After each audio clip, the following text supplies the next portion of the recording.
আখলাক চরিত্র যে নষ্ট করে, এই উলঙ্গ ছবি, নর্তকীর ছবি, জিনা ব্যভিচারের ছবি, নারীর ছবি, আল্লাহর কসম প্রতিটা তোমার যৌবনের শক্তি দুনিয়ার মধ্যেই নষ্ট করে দেয়। আখিরাতের বরবাদি তো আছেই, দুনিয়ারও শক্তি, সামর্থ্য, যৌবন, যৌন শক্তি নষ্ট করে দেয়। এজন্য দুনিয়াও কষ্ট হবে, আখিরাতও কষ্ট। তুমি ব্যক্তিগতভাবে না জানলেও আমি জানি, হাজারো শত শত যুবকের সাথে আমার ব্যক্তিগত সম্পর্ক আছে, ব্যক্তিগত মহব্বত আছে আমার সাথে। এরকম অসংখ্য যুবকের চোখের পানি এই এতগুলো মানুষের সামনে আল্লাহর কসম আমি দেখছি। তুমি জানো না, নষ্ট নারী, নষ্ট ছবি দেখতে দেখতে নিজের শরীর সক্ষমতা কি পরিমাণ নষ্ট করে ফেলছে। নিজের হাত নিজের নাফরমানি গুনার মধ্যে ব্যবহার করে কি পরিমাণ বরবাদ করে দিছে। সারা রাত নিজের জীবন কি পরিমাণ শেষ করে দিছে। এখন একাকী নিভৃতে কাঁদে, মা জানে না, বাবা জানে না, পৃথিবীর কেউ জানে না, দুঃখে দুঃখে কাঁদে। আমি এমন শত শত যুবক আমাদের সাথে তো কথা বলে, কাঁদে, দোয়া চায়, কি করব বলে। তোমার কাছে তো কইতো, তোমার কাছে বলবে কেন? আল্লাহ আমাদেরকে মাফ করে দেন। এই জন্য আমি অনেক ছেলে দেখা বললাম, দয়া করে নিজের আখলাক, নিজের চরিত্র নষ্ট করলে মানুষ আর মানুষ থাকে না। তো আল্লাহ তাআলা বলেন, এবার এই তর্জমাগুলো শুনেন, তাইলেই কথা শেষ। আল্লাহ তাআলা আমাদের কাছে তাকওয়া চায়। আল্লাহ বলে, আমারে মুত্তাকি পরিচয় দিয়া বুঝায় দাও, তুমি মুত্তাকি, মানে তুমি গুনাহ ছেড়ে দিয়েছো, নেক আমল অভ্যস্ত ছিলা। আল্লাহ বলেন, এমন হলেই তুমি মুত্তাকি। ইন্নাল মুত্তাকিনা ফি জান্নাতি ওয়া উয়ুন, নিশ্চয়ই আমি আমার মুত্তাকি বান্দাদেরকে আমার অগণিত জান্নাতের মধ্যেই থাকতে দেব। ওয়া উয়ুন, এবং ঝর্ণা ধারা বেষ্টিত, নহর দ্বারা বেষ্টিত আমি আল্লাহ তাআলা জান্নাতেই তাদেরকে রাখতে দেব। সুবহান। কোরআন শরীফে বারবার এই কথাটা আছে, জান্নাতে, সমস্ত জান্নাতে জান্নাতি থাকবে অনন্তকাল, চিরস্থায়ী। জাহান্নামেও চিরস্থায়ী। তো মানুষ শেষ হইল কেন? কথা বোঝেন নাই? মানুষ শেষ হয়েছে তাইলে? মানুষ যদি জান্নাতে যায় তাইলেও স্থায়ী, যদি জাহান্নামে যায় তাইলেও কি স্থায়ী। শেষ হইল কই? শেষ নাই, অনন্তকাল, অনন্তকাল। এই জন্য আখিরাত ভুলতে নাই। যে আখিরাত ভুলে যায়, মৃত্যুকে ভুলে যায়, আল্লাহর কসম এটা বোঝা উচিত। আমিও, আপনিও, বাবারাও, নওজোয়ানরাও, পর্দার আড়ালের মা বোনরাও, আখিরাত ভুলে গেলে মুসলমান থাকে না। পরকাল যার জেহেন থেকে সরে গেছে, যার ধ্যানে, চিন্তায়, চেতনায়, চলাফেরায়, উঠা বসায়, লেনদেনে আখিরাত, আখিরাতের বলতে কিছুই তার মনে নাই, তারে মুসলমান বলে না। মুসলমান বলে না। পৃথিবীর আর কোন ধর্মাবলম্বীদের কাছে আখিরাতের ব্যাপারে স্পষ্ট কোনো ধারণা নাই। হিন্দু ধর্মের অনুসারী যারা, তারা মনে করে মৃত্যুর পরে মানুষ আবার পুনর্জন্ম হয়। জন্মান্তর হিন্দু ধর্মের একটা গুরুত্বপূর্ণ বিশ্বাস তাদের। আবার পুনরায় জন্ম হয়। প্রথম জন্মে যদি সে ভালো কাজ করে, পরের জন্মে আপনার বড়, তাদের উত্তম মানুষ, তাদের ধর্মে যারা মনে, তাদের মতো হয়ে আসে। আর যদি প্রথম জন্মে মন্দ কাজ করে, পরের জন্মে বিভিন্ন জীব জন্তু, কীট পতঙ্গের মতো হইয়া জন্ম। এইটা তাদের বিশ্বাস। ইহুদি ধর্ম যারা, ইহুদি, ওই যে ইসরায়েলের যে কুত্তারা মুসলমান মারে, ওই বেঈমানদের আকীদা হইল পরকালে যদি বিচার হয়, তাইলে আমাদের সর্বোচ্চ 40 দিন। আমরা মুসা আলাইহিস সালামের কথা শুনি নাই, এই জন্য হয়তো 40 দিনে হালকা কিছু ফিটা টিটা দিতে পারে, এর বেশি দিবে না কাউরে। 41 দিনের দিন সব স্বর্গে চলে যাবে। হ্যাঁ, এটা কোরআন শরীফে আছে। এটা এইভাবে খ্রিস্টানদের আকীদা হইল এই যে সারা পৃথিবীর যত খ্রিস্টান ইউরোপের, তাদের কথা হইল আমরা পৃথিবীতে যত অপরাধই করি না কেন, আমাদের পরকালের সমস্ত অপরাধ মোচন করে আমাদেরকে স্বর্গে নিয়ে যাওয়ার জন্য আমাদের যেই ঈসা আল্লাহর পুত্র নাউজুবিল্লাহ দিয়েছেন, উনি সমস্ত পাপ নিজের কাঁধে তুলে নিয়ে আমাদেরকে স্বর্গে দিয়ে দেবেন। পাগলের কি পরিমাণ মাথা খারাপ! আমার এক হুজুরে বলতেন, আরে প্রথম মাথা খারাপ হইলে কয় পাগল, এরপরে আবার মাথা খারাপ হইলে কি করবে, তখন বলবে আরে যে পাগলের মাথা খারাপ। প্রথম তো মাথা খারাপ হয়েছিল আর পাগল হয়েছে, এখন আবার কি হয়েছে? আগে তার সিট ছিল 3-4টা, অনসি পুরাটি ছিঁড়ে গেছে। এই ধরনের মাথা খারাপ এরা। তাইলে বিশ্বাস করেন ভাই, পৃথিবীর কারো কাছে কবর, হাসর, মিজান, আমলনামা, আল্লাহর মুখোমুখি দাঁড়ানো, মিজানের পাল্লায় ওজন হওয়া, ফুল সেরাত, জান্নাত জাহান্নাম, বিচার আচার হিসাব কিতাব, এগুলো নিয়ে স্বচ্ছ পবিত্র সঠিক বিশুদ্ধ ধারণা কারো কাছে নাই। একমাত্র আল্লাহর কোরআন, প্রিয় নবী সাল্লাল্লাহু আলাইহি ওয়াসাল্লামের হাদিস, এর মধ্যেই কবর, হাসর, আখিরাত, পরকালের সঠিক পূর্ণ বিবরণ আল্লাহ এবং তার রাসূল পেশ করেছেন। বলেন আলহামদুলিল্লাহ। নবী সাল্লাল্লাহু আলাইহি সাল্লাম ভাঙ্গা ভাঙ্গা বলছে। আমরা হাদিসে পড়ছি নবীজি সাল্লাল্লাহু আলাইহি ওয়াসাল্লাম জানাজা পড়তে গেছে। হযরত বারা ইবনে আযিব থেকে বর্ণিত, তিনি বলেন যে আমরা নবীজির সাথে এক সাহাবীর জানাজা পড়তে গেছি। তো যেখানে জানাজা হবে ওইখানে গিয়া দেখলো, নবীজি দেখলেন এখনো কবর খোঁড়া শেষ হয় নাই।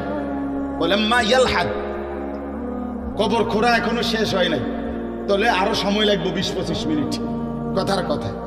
তো এখন কবর খোঁড়া যদি শেষ না হয় তো জানাজা পড়বো কেমনে? কবর তো রেডি হয়েছে না। তো নবীজি সাল্লাল্লাহু আলাইহি সাল্লাম সাথে সাথে ওইখানেই বসে গেছেন। সাহাবীরা গোল হয়ে চারদিকে বসছে, ওই যারা জানাজা পড়তে আসছিল। আল্লাহ নবী সাল্লাল্লাহু আলাইহি সাল্লাম হাতের মধ্যে একটা লাঠি, মানে কাঠি, এই ছোট মনে করেন একটা কাঠির মতো কিছু নিয়া নবী সাল্লাল্লাহু আলাইহি সাল্লাম মাথা নোয়াইয়া ওই মাটির মধ্যে কিছুক্ষণ এরকম আঁকা আঁকি করছে। হযরত বারা সাহাবী বলেন, কোন মানুষ চিন্তিত হইলে যেরকম নিজে নিজে যেরকম দাগ দেয়, মানে মনে করেন আপনি একটা কিছু গভীর চিন্তা করতেছেন, তো হাতের মধ্যে একটা চাবি আছে, দেখবে চাবিটারে সে ঘুরায়, অথবা একটা না একটা কিছু, মানে বোঝা যায় সে একটা কি আছে, চিন্তার মধ্যে আছে। তো সাহাবী বলেন যে ওই ছোট যে লাঠিটা, এটা এরকম দাগ দিতেছে, আঁক দিতেছে, আমরা বুঝতেছি যে গভীর কোনো চিন্তা করতেছে।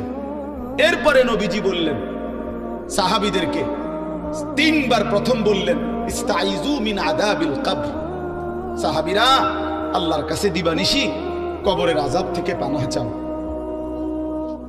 কবরের আযাব থেকে আল্লাহর কাছে মুক্তি চাও। 3 বার বলছে কথাটা। এরপরে নবীজি সাল্লাল্লাহু আলাইহি ওয়াসাল্লাম এক টানা লম্বা হাদিস, 2 পৃষ্ঠার মতো বড় কিতাবে আল্লাহ নবী সাল্লাল্লাহু আলাইহি ওয়াসাল্লাম এই কোন ব্যক্তির নেককারের রুহু কেমনে কবজ হয়, নাফরমানের রুহু কেমনে কবজ হয়, এই 2টা থেকে শুরু করে কবরের পুরা ঘটনাটা আল্লাহ নবী সাল্লাল্লাহু আলাইহি সাল্লাম বলছেন। সাহাবীরা মনোযোগ দিয়ে শুনছেন, চোখের পানি ফেলে কাঁদছেন। আল্লাহ নবী সাল্লাল্লাহু আলাইহি সাল্লাম বলেন, সাহাবীরা শুনো, কোন নাফরমানের মৃত্যুর যখন পাপীর সময় হয়, মালাকুল মউত আজরাইল আয়েশা প্রথম ডাক দেয় যে হে অপবিত্র আত্মা, আইয়াতুহান নাফসুল খাবিসা, এই খবিশ আত্মা বের হও, উখরুজি ইলা সাখাতিল্লাহ, আল্লাহর অসন্তুষ্টির দিকে বের হও। নবীজি বলেন নাফরমান পাপী, আল্লাহর অবাধ্য, তার রুহুটা তখন বের হতে চায় না। মালাকুল মউত আজরাইল কলিজাটার মধ্যে খপ করে ধইরা রুহুটা কলিজা থেকে টান দিয়া ছিঁড়ে ফেললেই রুহুটা তখন এই কণ্ঠনালীর কাছে, এখানে কণ্ঠনালীর যে শেষ জায়গা, এখানে এসে আটকায়া যায়। এই কলিজা থেকে ছিঁড়া, এখানে যখন আটকায় আল্লাহর নবী সাল্লাল্লাহু আলাইহি সাল্লাম বলেন আর বের হতে চায় না। আজরাইল তখন কোনো কিছুকে টাইনা হেসরাইয়া ছিঁড়া, টাইনা টুইনা হেসরাইয়া যেভাবে বের করে, মালাকুল মউত আজরাইল ওই নাফরমানের রূহকে এইভাবে টাইনা হেসরাইয়া ছিঁড়া ফাইরা তারপরে বের করে, তারপরে বের করে। এজন্য দোস্ত আমার, বন্ধু আমার, রাসূলুল্লাহ সাল্লাল্লাহু আলাইহি ওয়াসাল্লাম বিস্তারিত একেবারে জান কবজ থেকে শুরু করে বর্ণনা দিয়েছেন। কোরআন শরীফ আল্লাহ বারবার বলছেন ফালাউলা ইযা বালাগাতিল হুলকুম। রব্বুল আলামিন বলে কোন নাফরমানের রূহ যখন ছিঁড়ে গিয়ে কণ্ঠনালীতে এসে পৌঁছে, ওয়া আনতুম হিনাইদিন তানজুরুন, তোমরা আশপাশের আত্মীয় স্বজন তখন তার দিকে তাকিয়ে থাকো। ওয়া নাহনু আকরাবু ইলাইহি মিনকুম ওয়ালাকিন লা তুবসিরুন, আমি আল্লাহ তো তখন সামনেই থাকি কিন্তু তোমরা দেখো না। বলেন না, আল্লাহ বলেন আমিও দেখি, তোমরাও তাকায়া দেখো। তার রুহুটা বের হতে চাচ্ছে না, কণ্ঠনালীর কাছে আইসা আটকায়া গেছে। এরপর আল্লাহ বলেন ফালাউলা ইন কুনতুম গায়রা মাদিনিন, যদি তোমরা মনে করো কবর নাই, আখিরাত নাই, পরকাল বলতে কিছু নাই, তারজিউনাহা ইন কুনতুম সাদিকিন, যদি তোমাদের এই কথাটাই সত্য হয় তাইলে এই নাফরমানের রূহটা তার কণ্ঠনালীর থেকে টেনে তার কলজার মধ্যে ফিরিয়ে দাও, ফিরিয়ে দাও, দেখো না পারো কিনা।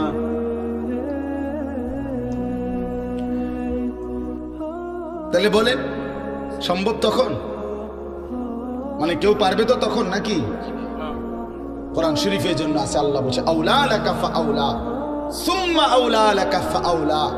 আল্লাহ বলে নাফরমান বান্দা মনে রেখো, তুমি 4 বার কষ্ট পাইবা, তুমি 4 বার যন্ত্রণা পাইবা, তুমি 4 বার আযাব পাইবা। আমি আল্লাহ বলে রাখলাম আউলা লাকা ফাআউলা সুম্মা আউলা লাকা ফাআউলা। একবার জান কবজের সময় কষ্ট পাইবা, 2 নম্বরে কবরে কষ্ট পাইবা, 3 নম্বরে হাসরের ময়দানে কষ্ট পাইবা, 4 নম্বরে জাহান্নামে কষ্ট পাইবা, জাহান্নামে কষ্ট। এই জন্য ভাই আমি আপনাদের কাছে এবার আসেন, যে আয়াতগুলো পড়ছি এই আর অল্প একটু সময়, এই আয়াতগুলো রাতের 11:30 বাজে, চিন্তা করেন বাইরে, এরপরও মানুষ কথা, কি আকল, কি দেমাগ, এরা থামবে কখন? চিন্তা করেন, মানুষের বিবেক রাতের 11:30 বাজে গেছে, এরপরও বাহিরে কিছু মানুষ, আরে বাবা তুমি আপনি ঘুমাইলেই তো ভালো।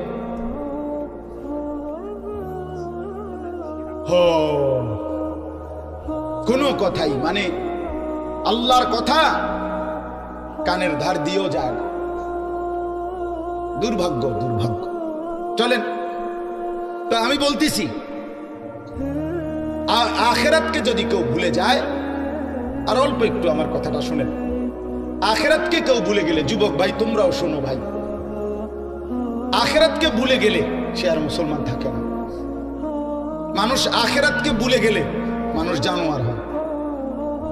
দুনিয়ার কোনো আইন দিয়া, আরো কোনো আইন না, আরো পুলিশ, র্যাব, বিজিবি না, এর উর্ফে আরো 10টা বাহিনীও যদি পৃথিবীতে চালু করে, মানুষের থেকে মন্দ অভ্যাস, মানুষের গুনাহের প্রবণতা, মানুষের অপরাধের মানসিকতা কমবে না।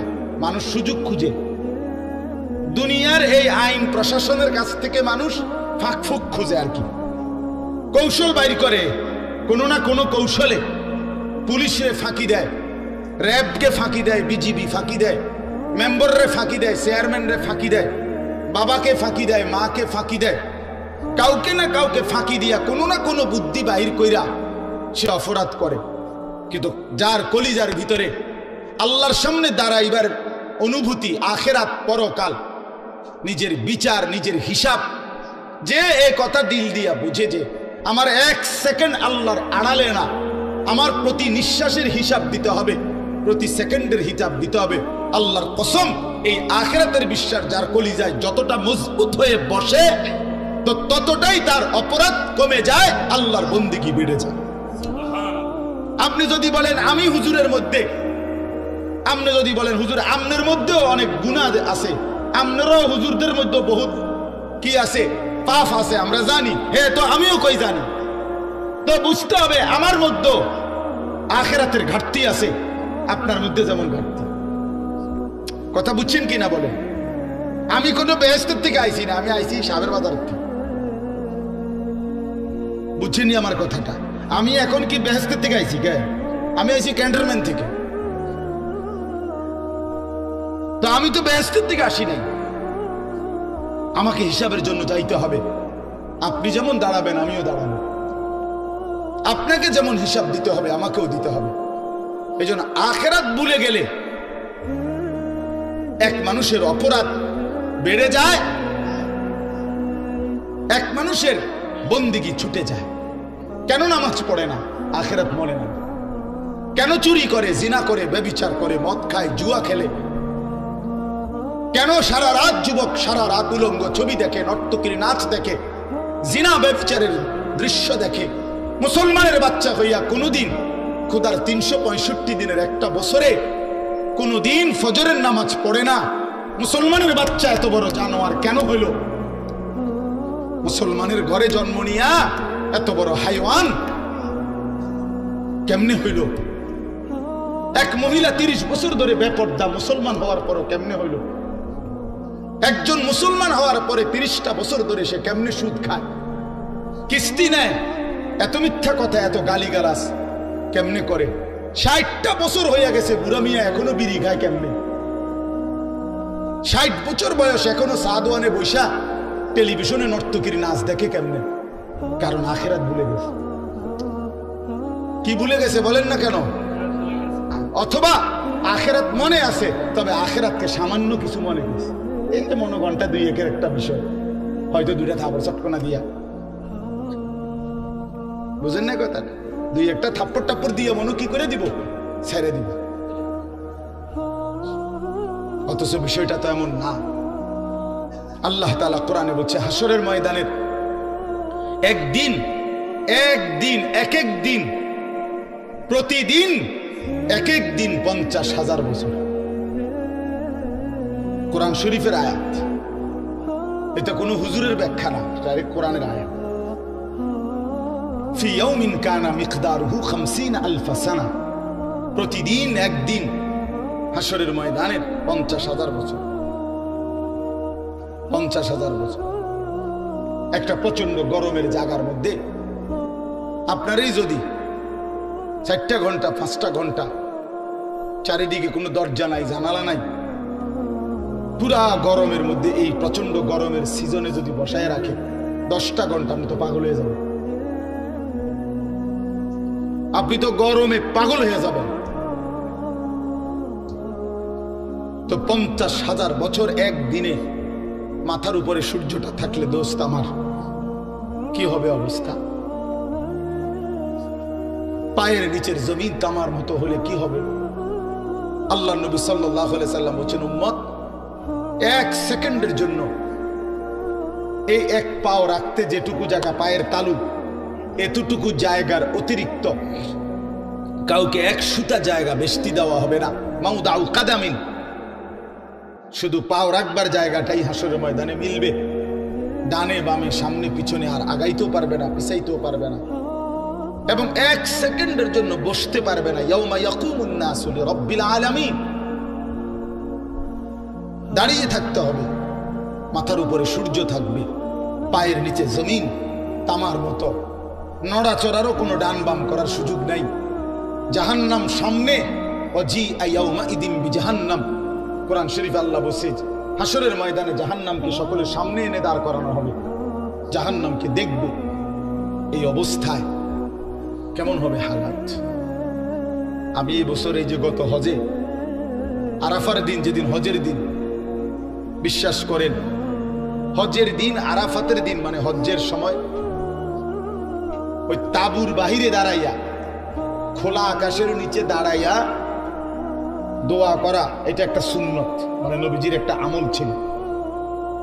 নবীজি আরাফার দিন, হজের দিন তাবুত থেকে সইরা আলগা হইয়া খালি আকাশের নিচে দোয়া করছে লম্বা সময়। এই আমলটা করার জন্য বিশেষ করে এই বছরের হজে 2-3 বার বাইরেছি।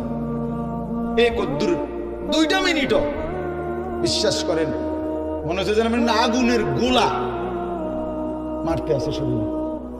গরম কাহাকে বলে, একেবারে পুড়ে গেছে পাউডার পুরা। আমি বাড়িতে আসার পরও তো প্রায় 15-20 দিন আমার হাতের কোন শোধ আছিল, এত গরম ছিল এই বছর। তো অথচ আমরা সবাই বিজ্ঞানিক গবেষণা কি যেন আমাদের থেকে সূর্য কত দূরে, কত জি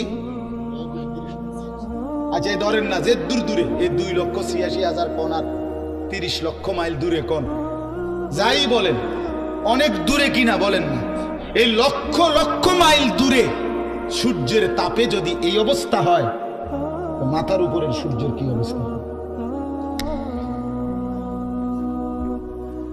কেন নামাজ পড়ো না ভাইয়া? এই বাপ মুসলমানের বাচ্চা, কেন নামাজ পড়ো না? ছেলেরা আমার, কেন নামাজ পড়ো না? কেন নামাজ পড়ো? মালিক আর কেমনে বললে নামাজ পড়তে? রাসূলুল্লাহ সাল্লাল্লাহু আলাইহি ওয়াসাল্লাম হাশরের ময়দানে জিজ্ঞাসা করবে, উম্মত পিঠটা তায়েফের পাথরের আঘাতে চাল্লির মতো ছিদ্র বানায় ফেলছিলাম, ক্ষুধার কষ্টে পেটে পাথর বাঁধছিলাম, 3 মাস আমার ঘরের চুলায় আগুন জ্বলে নাই, আমি উম্মত দান দান শহীদ করে রক্তে ভাসে গেছি, 23টা বছর আমি কোনোদিন ঠিক মতো ঘুমাই নাই, এত কাঁদলাম, এত রক্ত ঝরাইলাম, বিনিময়ে তোর কলজাটা নরম করতে পারলাম না, তোর দিলটা নরম করতে পারলাম না উম্মত, আমি আর কত কাঁদলে তুই আমার কথা শুনতাম? আমি আর কত রক্ত ঝরাইলে আমি নবীর কথা মনে পড়তো? বলেন কি বলবেন ভাই? বলেন কি জবাব হতে পারে তখন? আল্লাহ আল্লাহ আমাদেরকে বুঝ দান করে। এই জন্য চলেন আমরা, আল্লাহ তাআলা আমাদেরকে বলছে, বান্দা তুমি জান্নাতে যাইতে হইলে তাকওয়া অর্জন করতে হবে। ঈমান তোমারে আমি এমনিই দিলাম, জন্মসূত্রেই মায়ের পেট থেকে বের হইছ, সাথে আমি ঈমানের দৌলত আমি তোমারে দিয়া দিছিলাম। মুসলমান মায়ের ঘরে জন্ম দিয়া ঈমান আমি তোমারে এমনিই দিছি, সর্বশ্রেষ্ঠ সম্পদ আমি এমনিই দিলাম। এবার তুমি আমার সাথে আরেকটা নিয়ামত তাকওয়া, এটা সাথে বুঝাইয়া দাও, ঈমান আর তাকওয়া আমার হাতে তুলে দিবা, আমার জান্নাত আমি তোমার হাতে তুলে দেব। এই তাকওয়া বুঝাইয়া দাও। ঈমানের পরে প্রত্যেকটা মুমিনের কাছে, মুসলমানের কাছে আল্লাহর পাকের চাওয়া তাকওয়া। আল্লাহ যেন বলে, ইসলাম তো তোমারে দিলাম, মুমিন তো তোমার পরিচয় হইল, তুমি তো নিজেরাই বলতেছো তুমি মুসলমান, তুমিই বলতেছো তুমি মুমিন। আমরা এখানে বলি না সবাই নিজেরা মুসলমান বলেন? ওরে ভাই বলেন না, ছেলেরা বলো ভাই, এই পরিচয়ে কোনো অতৃপ্তি বা অসন্তুষ্টি আছে কারো? তাইলে আমরা আলহামদুলিল্লাহ এই ব্যাপারে আমরা সন্তুষ্ট যে আমি মুসলমান, আমি মুসলমান। তো আল্লাহ তাআলা বলেন, মুসলমানের পরিচয় তো তোমারে আমি দিলামই, এটা তো আমিই দিছি, তোমার কোনো যোগ্যতা নাই, তোমার বাবা মারও কোনো যোগ্যতা নাই। আমি কেন আমার বাপ মার ঘরে জন্ম নিলাম? এটা কি আমার বাপ মায়ের কোনো যোগ্যতা? আমি কেন মুসলমানের ঘরে জন্ম নিলাম? ওই লোকটা কেন হিন্দুর ঘরে জন্ম নিল? এর মধ্যে আমাদের কোনো সফলতা ব্যর্থতার কিছু আছে? না, আল্লাহর দয়া, আল্লাহর দয়া। তো আল্লাহ তাআলা বলেন ঈমান তো আমি দিলামই, ইসলাম আমি দিলাম, এবার তুমি তাকওয়া অবলম্বন করো। ইয়া আইয়ুহাল্লাযীনা আমানুত্তাকুল্লাহ, হে ঈমানদারগণ, ইত্তাকুল্লাহ, তাকওয়া অবলম্বন করো, তাকওয়া অবলম্বন করো, তাকওয়া অবলম্বন করো। বারবার বারবার বারবার তাকওয়া বুঝাইয়া দিবা, আমি অনন্তকালের জান্নাত বুঝাইয়া দেব। তাকওয়া কি? আল্লাহকে তাকওয়া দিতে বলছে আল্লাহ আমাদেরকে। আমরা মুসলমান, আমাদেরকে আল্লাহর সামনে তাকওয়া দিতে হবে বুঝাইয়া। তাকওয়া কি? দুই জিনিস, এক তারকুল মুনকারাত, দুই ফি'লুল খায়রাত, সমস্ত গুনাহ ছেড়ে দেওয়া, সমস্ত আমল করতে থাকা।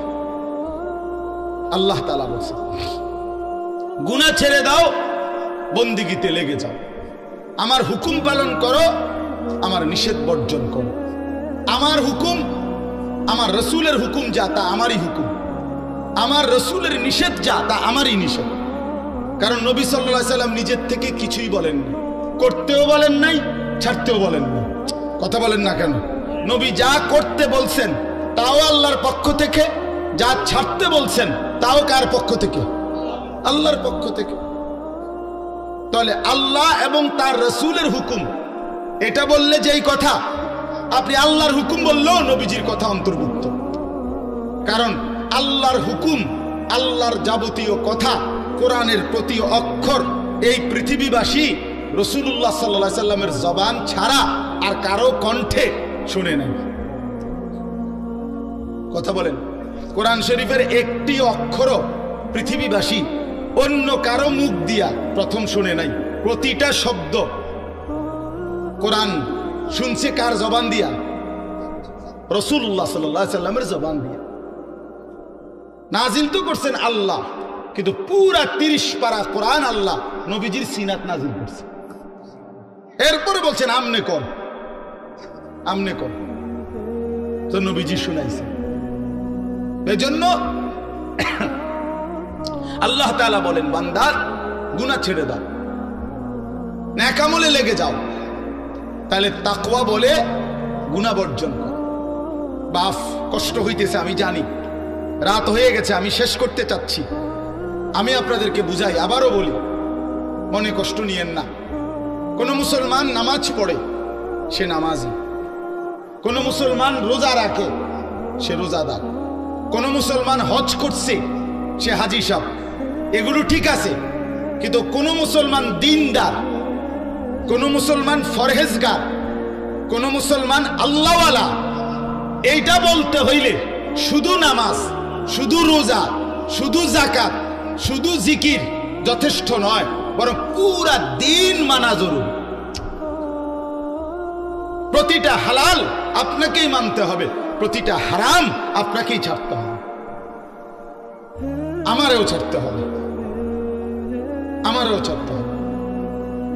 সমস্ত ইবাদত করতে হবে। জিকির তো আপনি খুব করেন, মাশাআল্লাহ, অনেক নেকি, কিন্তু আপনার উপরে যে হজ ফরজ। রোজা তো আপনি মাশাআল্লাহ খুব রাখেন, কিন্তু আপনার উপরে যে যাকাত ফরজ, সেটা কই? সেটা কই? আপনি নামাজ রোজা তো মাশাআল্লাহ খুব করেন, কিন্তু আপনার বউ বাচ্চার যে তাদেরকে নামাজ পড়তে বলা, তাদেরকে আল্লাহর ইবাদতের উপরে উঠাবার চেষ্টা করা, এটাও যে আপনার উপরে ফরজ দায়িত্ব, সেটা কই? আপনি দি ফুলারে কিছু কর না। তে আমনের ঘরে 16 বছরের এত বড় ডাকাত কোনোদিন নামাজ পড়ে না, একদিনও ফজরের নামাজ পড়ে না। আপনি এই ঘরে ঘুমান, আমনের ফুলাও এই ঘরে ঘুমায়। এত বড় জানোয়ার আমনের ঘরে ঘুমায় কেন?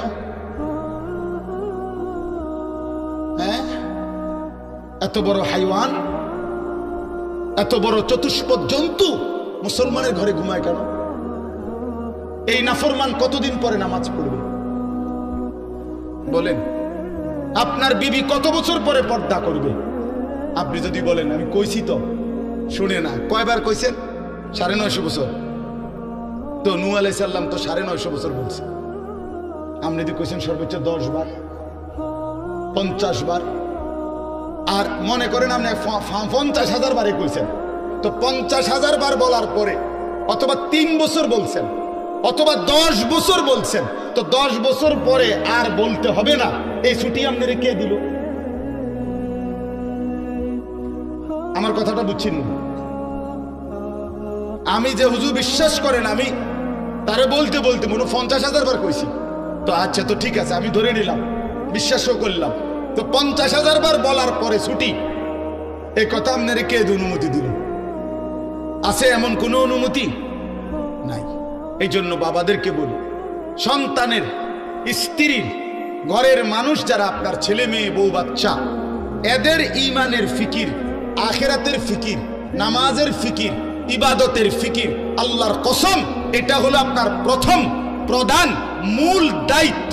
ভাত মাছ চাল ডাল, ঘর সংসার ফার্নিচার, বিদেশ কিংবা দেশ, চাকরি কিংবা ব্যবসা, দোকান কিংবা ভিট, ক্ষেত কিংবা খামার, এগুলোর ব্যবস্থা পারলে করলেন, না পারলে যদি না করতে পারেন, আল্লাহর কসম আখিরাতে কোনো জবাব দিতে হবে না।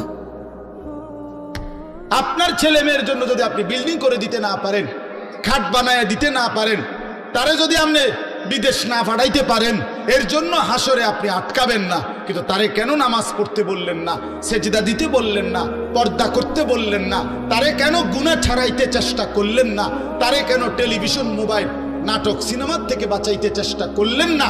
এই জন্য আপনি আল্লাহর কাছে জবাবদিহি করতে হবে। এই আমরা আমাদের চেষ্টা করলাম আপনার ঘরে বুঝায় করার জন্য। তো আল্লাহ তাআলা বলেন, বান্দা তাকওয়া বুঝায় দাও, আমার জান্নাত বুঝে নাও। গুনাহ ছেড়ে দিলে বলে, হুজুর আমি সব পারমু কিনা? আপনি সব পারবেন কিনা? সব বলতে আপনি কয়টা বুঝছেন? আপনি জানেননি মোট শরীয়তের বিধান? বলে যে শরীয়তের বিধান হইল, করণীয় হইল মোট 30টা, বর্জনীয় হইল মোট 28টা। এরকম আপনি শুরু না করবেন, আপনি শুরু করবেন, আপনি যাবেন আল্লাহর হুকুম মানার জন্য, আপনি আগাবেন 1 কদম, রব্বে করিম রহমত নিয়ে আসবেন 100 কদম। আল্লাহ বলছে, বান্দা তুমি আইসো 1 বিঘত, আমি আসবো 1 হাত। তুমি আসবা 1 হাত, আমি রহমত নিয়ে আসবো 2 হাত। তুমি আসবা হাঁটতে হাঁটতে, আমি রহমত মাগফিরাত নিয়ে আসবো দৌড়তে দৌড়তে। কাজেই বান্দা তুমি ঘাবড়াইও না, আমি তো আছি বান্দা। মা তো 2 বছরের বাচ্চারে হাঁটা শিখায় যখন, তো একটু দূরে দাঁড় করাইয়া, মা এই পাশে দাঁড়াইয়া, আব্বু আব্বু আসো আসো হাঁটো, তো 2 কদম 1 কদম। মাও তো জানে হে এই থেকে এই এর দূর আইতে পারতো না, ঠিক কিনা বলেন? কিন্তু মার উদ্দেশ্য কি? মহিলাটার উদ্দেশ্য হইলো বাচ্চাটা আমার 2টা কদম দিলেই হে পড়ে যাবে, কিন্তু আমি দৌড়ে আগে দৌড়লাম। এই জন্য 2 কদম দিলেই বাচ্চা যখন পড়ে যাইতে লাগে, মা দৌড়াইয়েই কোলে নিয়া আদর দিয়া চুমা দিয়া জড়াই দেয়। রব্বুল আলামিন বলে, বান্দা তো আমার দুর্বলী, বান্দা তো আমার পুরো হক আদায় করতে পারবে না, কিন্তু আমার বান্দা আগায় আসলে, আমি তার দিল দেখলে, আন্তরিকতা দেখলে, গুনাহ ছেড়ে দিলে, আমি আল্লাহ লক্ষ কোটি গুণ রহমত নিয়ে তার কাছে আগায় আসবো। আল্লাহ তাআলা বলছে, বান্দা তুমি রাতে আসলে আমি রাতে আসবো, তুমি দিনে আসলে আমি দিনে আসবো। তুমি পুরা পৃথিবীর সমস্ত বালুকণা পরিমাণ গুনাহ নিয়ে আসলে, আমার কাছে মাফ চাইলে, চোখের পানি ফেললে, আমি আল্লাহ তাআলা সমপরিমাণ মাগফিরাত নিয়ে তোমার কাছে আসবো। হাদিস এটা। এই জন্য আমরা প্রত্যেকেই চেষ্টা করি। আমার দ্বারা হইতো না এ কথা মুসলমান বলতে পারে না, মুমিন এ কথা বললে হবে না রে বাপ। আপনি পারবেন, আপনি পারবেন। নেক আমল, আল্লাহর হুকুম পালন করার নিজেরও চেষ্টা করেন, বউ বাচ্চার জন্য চেষ্টা করেন। আর যুবক ছেলে, তোমরা ভাই নিজে নষ্ট করো না। এই রাত গভীরে এই বন্ধু আমি বললাম, ভাই আমার নিজের চরিত্র, নিজের আখলাক, নিজের জীবন, নিজের যৌবন নষ্ট করো না। একদিন দুনিয়ায়ও কষ্ট হবে, আখিরাতেও কষ্ট হবে। শর্ত হলো গুনাহমুক্ত জীবন, আল্লাহর বন্দিগিওয়ালা জীবন দেখাইতে হবে। জান্নাতে আল্লাহ বলেন, ফি জান্নাত, আমার অগণিত জান্নাতে থাকবা, অয়ুন, ঝর্ণা ধারা বেষ্টিত জান্নাত। এটা একটা সুন্দর কথা। মানে জান্নাতের মধ্যে 24 ঘন্টা আল্লাহ তাআলা জান্নাতি বান্দার জন্য 4টা নহর চালু রাখবেন। একটা হলো দুধের নহর, পানির নহর, মধুর নহর, মদের নহর, দুধের নদী, পানির নদী, মধুর নদী, মদের নদী। দুনিয়ার মদ না, জান্নাতের মদ। এই 4টা 24 ঘন্টা থাকবে। থাকবে যে বিষয়টা এমন না যে মনে করেন এখানে 4টা ড্রামের মধ্যে বা 4টা ট্যাঙ্কির মধ্যে এই 4 ধরনের দুধ, মধু, মদ, পানি আছে। তো আমগরে বলে দিছে যে আমি তোমাদের উপরে সন্তুষ্ট, তোমাদের যখনই মন চায় এখান থেকে দুধ, মধু, মদ, পানি যেটা মন চায় এটা খাইবা। মনে করেন জান্নাতে বলল, তো এইটা অর্থ না। এটা যদি হয় তাহলে তো একটা সমস্যা আছে এখানে। ও যে পিছনের যে বেটা, তারা এখান থেকে মধু নিতে হইলে, দুধ নিতে হইলে তো হেন থেকে হাইটে আইতে হবে, এনে আইতে হবে না আইটা, তো এত দূর হাইটতে বড় কষ্ট হবে। তো জান্নাতি বান্দা বলবে, আল্লাহ আপনি আমারে এত দূর হাঁটাইলেন, তো আর আমার জান্নাত কি দিলেন? আমরা তো আমার কষ্টই দিলেন কদ্দূর। সুবহানাল্লাহ। তাফসীরের মধ্যে জন্য লিখছে, জান্নাতি বান্দা যখন জান্নাতে যেখানেই থাকবে, দাঁড়ানো, বসা, শোয়া, হাঁটতে থাকুক, ডান দিকে থাকুক, বাম দিকে থাকুক, সামনে থাকুক, পিছনে থাকুক, যেখানেই থাকুক, 24 ঘন্টা তার পাশে এই 4টা নহর, নদী, ঝর্ণা বইতে থাকবে। তুমি যে হাইটে যাইতে হবে না এক কদম, তোমার লগেই থাকবে একসাথে। এইটারে কয় উয়ুন জান্নাতিন তাজরি মিন তাহতিহাল আনহার। এইটার অর্থ সারাক্ষণ সারাক্ষণ। আল্লাহ আমাদেরকে তৌফিক দান করেন। মালিক তো জান্নাত বান্দাদের জন্যই বানাইছে, মুসলমানদের জন্যই বানাইছে। তো আমরা তো মুসলমান, আমরা আল্লাহর কাছে জান্নাত চাইতে পারি না? কথা বলেন না, চাইতে পারি আমরা? আলহামদুলিল্লাহ। এরপরে আল্লাহ তাআলা বলেন, উদখুলুহা বিসালামিন আমিনিন। আল্লাহর ফেরেশতারা বলবে, হে আল্লাহর বান্দা, চির শান্তি এবং চির নিরাপত্তার সাথে জান্নাতে ঢোকো। আর কোনোদিন অশান্তি মিলবে না, আর কোনোদিন বিপদ মুসিবত আসবে না। চিরদিনের জন্য শান্তি, চিরদিনের জন্য নিরাপদ জায়গায় ঢোকো। 3 নাম্বার আল্লাহ বলেন, ওই যেটা বলে ফেলছি, ওয়া নাযা'না মা ফি সুদুরিহিম মিন গিল্লিন। আমি আল্লাহ তাআলা প্রতিটা জান্নাতি বান্দা জান্নাতে ঢুকবার আগেই তার দিল থেকে হিংসা, বিদ্বেষ, রাগ, ক্রোধ এগুলা খুলে ফেলে দেন। ইখওয়ানান আলা সুররিন মুতাকাবিলিন। পরস্পর জান্নাতি বান্দা ভাই ভাই হবে।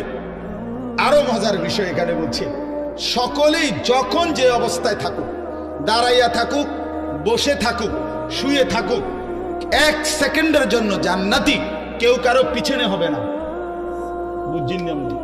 এই ভাই তো আপনার পিছনে, মনে করেন জান্নাতে আছে কিন্তু ওটা পিছনে পড়ে গেছে, আপনারা পিছনে, ওনারা সামনে, হোক না যা, মনে করেন পুরোটাই এসি, ঠিক আছে, কিন্তু আপনি তো পিছনে। তো আল্লাহ তাআলা বলছে এমন হবে না। আপনারা এখন পিছনে পিছনে না, একজনের পিছনে একজন। তো মনে করেন এটা পুরোটাই জান্নাত, কিন্তু আমরা তো ফিসে পড়ে গেছি। সে যদি আবার কয়, আচ্ছা জান্নাতে আছি ঠিক আছে, কিন্তু আমি তো পিছনে, বুঝেন নাই কথা? তো আল্লাহ তাআলা বলেন, আলা সুরুরিন মুতাকাবিলিন। না বান্দা, এমন হবে না, বরং যখন দাঁড়িয়ে থাকো আর বসে থাকো আর শুয়ে থাকো, পিছনে কোনোদিন হবে না। 24 ঘন্টা মুতাকাবিলিন, জান্নাতি বান্দা পরস্পর মুখোমুখি থাকবে। যদি বলেন এটা কিভাবে সম্ভব, তো ওইখানে গেলেই তো আমরা দেখুন কেমন সম্ভব। হেসিমে আপনি আমার বুঝাই কইবেন এভাবে, আমিও আপনার বুঝাই কই এই যে এইভাবে অঞ্জন রয়েছে।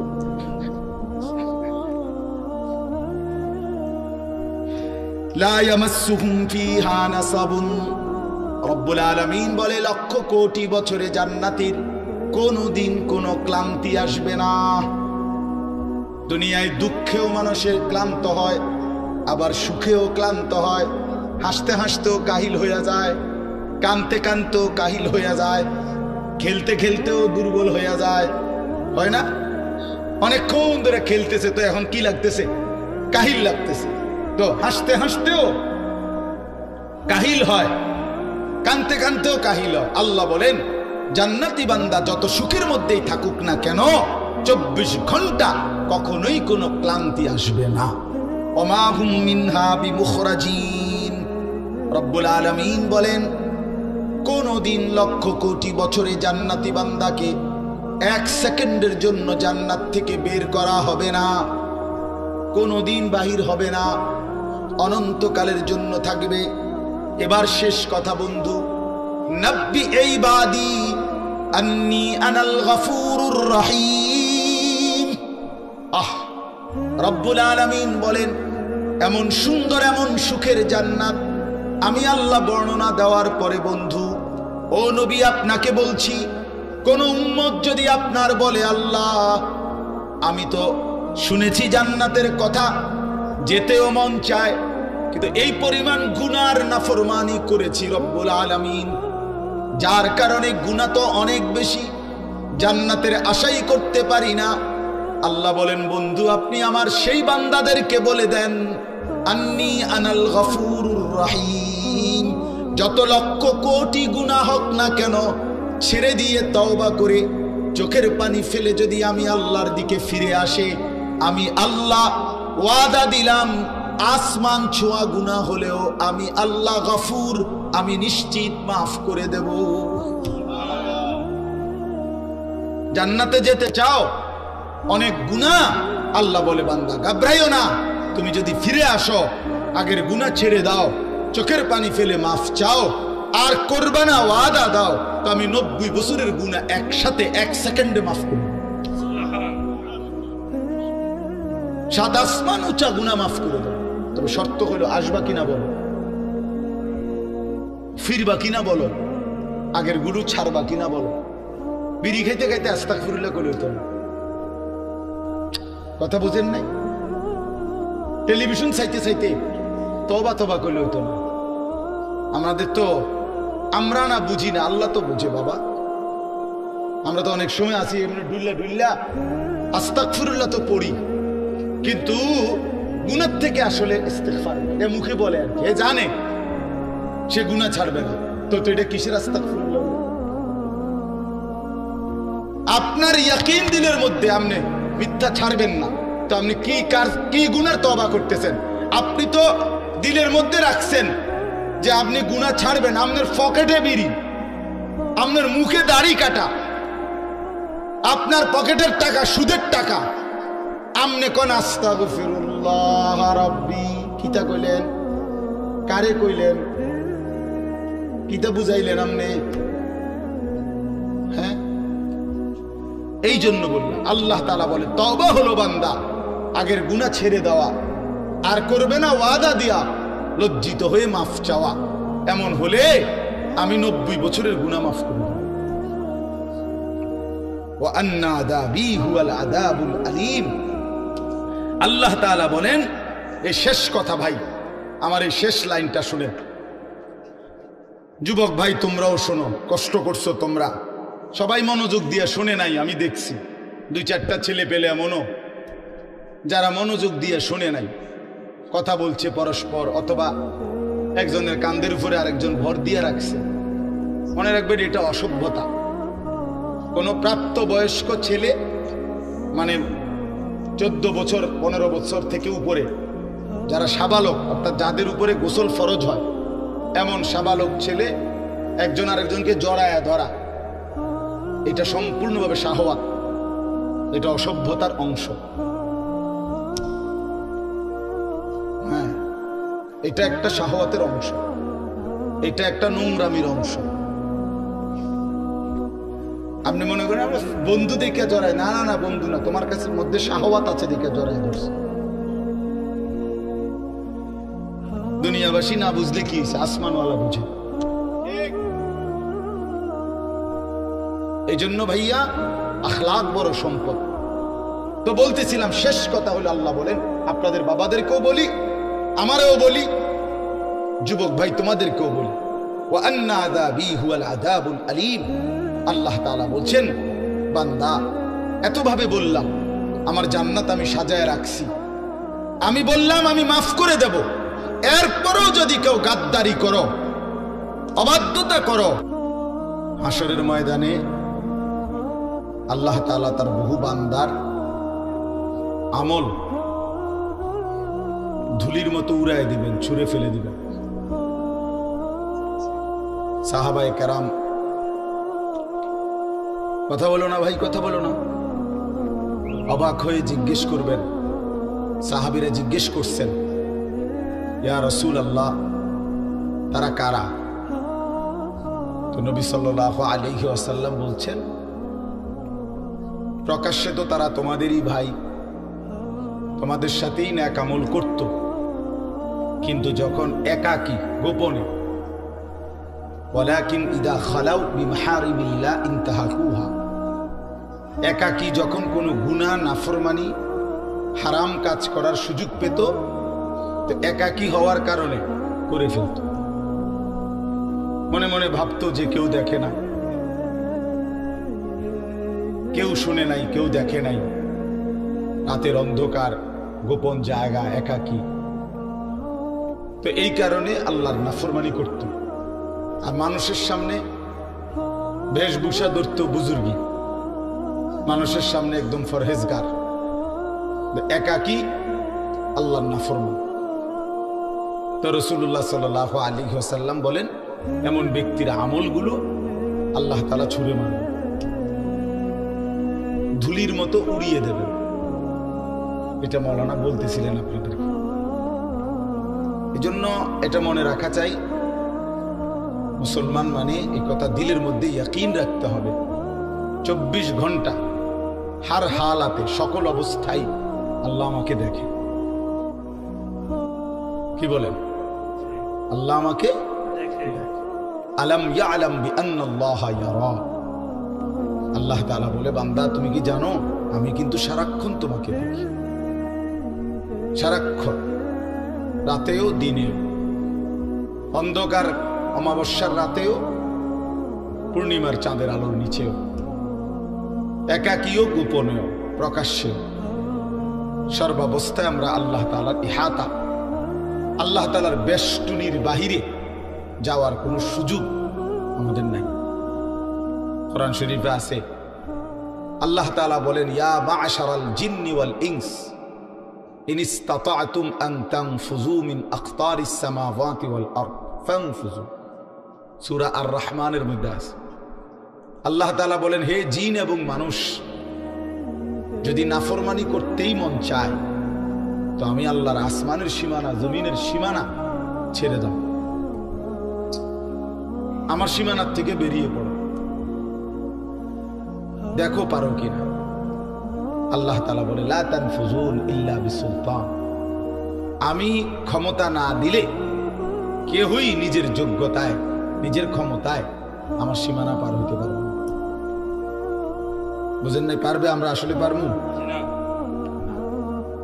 এভাবে বহু আয়াতের মধ্যে আল্লাহ তাআলা কোরআনুল কারীমের কথা বারবার বলছে, বান্দা তুমি আমার বেষ্টনীর ভিতরে, লাকাদ আহসাহুম ওয়া আদ্দাহুম আদ্দা। আল্লাহ তাআলা বলেন, আমি বান্দাকে বেষ্টন করে আছি এবং তার পুরা জিন্দেগি গুনে গুনে রাখছি, গুনে গুনে রাখতেছি, একটা জাররা, একটা হিসাব বাদ যাবে না, বাদ যাবে না। আহসাহুল্লাহু ওয়া নাসু। আল্লাহ তাআলা বলেন, বান্দা আমি গুনে রেখেছি, তুমি ভুলে গেছো, তোমার হয়তো মনে নাই তোমার পুরা হায়াত, আমি আল্লাহ তাআলা হিসাব করে রাখছি। হাসি দিছো কয়টা, কাঁদছো কয়বার, হাত উপরে উঠাইছো কয়বার, নিচে নামাইছো কয়বার, অক্সিজেন গ্রহণ করছো নিঃশ্বাস কয়বার, আবার ছেড়ে দিছো নিঃশ্বাস কয়বার। আল্লাহ তাআলা বলেন, সব আমার ফেরেশতা হিসাবের মধ্যে লিখে রাখছে, সব হিসাব। এজন্য বাপ, এটা বহুতই জরুরি বিষয়। নিজেরে বুদ্ধিমান ভাবতে নাই, নিজেরে চালাক মনে করতে নাই। পৃথিবীর সবাইকে ফাঁকি দিলে কি হবে? আল্লাহকে ফাঁকি দেব কিভাবে? আল্লাহকে ফাঁকি দেব কিভাবে? আর বিচার তো আল্লাহ করবেন, ফায়সালা তো আল্লাহ করবেন। দুনিয়ার সবাই বলল ভালো, মালিক জানে আমি অসৎ, লাভ কি হবে? এই জন্য আমরা প্রত্যেকেই একাকী গুনার ব্যাপারে সতর্ক থাকি। যুবক ছেলে যারা আছো তোমরা ভাই, এটা তোমাদের মধ্যে বেশি দোস্ত। রাতের আধারে তুমি মনে করো কেউ দেখে না, এই জন্য তুমি সারা রাত মোবাইলের মধ্যে নাচ গান ছবি দেখো। দোস্ত আমার, মনে রাখো, যে মালিকের চোখ দিয়ে দেখতেছো সে মালিক তোমারে দেখে। যার হাত দিয়ে মোবাইল চালাচ্ছ তিনি কিন্তু দেখেন, তিনি দেখেন। ওয়াকাফা বিদুনুবি ইবাদিহি খাবীরাম বাসীরা। আল্লাহ তাআলা বলেন, আমার বান্দার সমস্ত গুনার হিসাব রাখার জন্য আমি আল্লাহ একাই যথেষ্ট, আমি একাই যথেষ্ট। তুমি দেখবা আমি আল্লাহ তাআলার কাছে হাসরের ময়দানে যখন তোমার আমলনামা দেয়া হবে, নিজ চোখে তুমি দেখবা লা ইউগাদিরু সগীরাতান ওয়ালা কাবীরাতান ইল্লা আহসাহা। আল্লাহ তাআলা বলেন, বান্দা নিজেই বলবে, আল্লাহ ছোট কিংবা বড় আমার জীবনের কোনো কিছুই তো এই হিসাবের খাতার থেকে বাদ দেয় নাই, সবই তো উঠায় ফেলছে। কারে দিয়া লেখাইল? একটা বিন্দু, একটা নিঃশ্বাস, একটা হাসি কান্না, ভালো মন্দ কিছুই তো বাদ দেয়। এইভাবে নিখুঁত আমলনামা তৈরি করছে ফেরেশতা। এই ডান কাঁধে বাম কাঁধের ফেরেশতা এক সেকেন্ডের জন্য বিশ্রাম করে না। ফেরেশতার কোনো বিশ্রাম নেই, ফেরেশতার কোনো ক্লান্তি নেই। সৃষ্টিগতভাবেই তারা এমন। ফেরেশতা আল্লাহর হুকুমের বিরোধিতা করতেই পারে না, ফেরেশতা আল্লাহর হুকুমের অবাধ্য হইতেই পারে না, সিস্টেমে নেই। এই লাইটটা নিজে নিজে বন্ধ হইবার কোনো যোগ্যতাই নেই। এটা আমরা মানুষরা এটা সুইচ বন্ধ করতে হবে, অথবা ওই বিদ্যুৎ যেখানে চলে যায় সেখানেও তো সুইচ বন্ধ হয়। কিন্তু এইটা নিজে যে আমি 1 ঘন্টা ধরে জ্বলছি, এখন একটু বন্ধ হই, এরকম কি ক্ষমতা আছে কি? ফেরেশতা এমন। এজন্য এটা মনে রাখা চাই। আমার বুঝলেও ভালো, আপনি বুঝলেও ভালো, বয়স্ক বাবারা বুঝলেও ভালো, নওজোয়ান সাথী তোমরা বুঝলেও ভালো। গুনাহ ছেড়ে দিই, আল্লাহর নাফরমানি ছেড়ে দিই। মাঝ বয়সী বাবারা যারা আছেন, হালাল রোজগার করেন, হারাম ছাড়েন, হারাম ছাড়েন। ছেলে মেয়েকে দিন শিখান, নিজেরা আখলাক সুন্দর করেন। আল্লাহ তাআলা আমাদের সবাইকে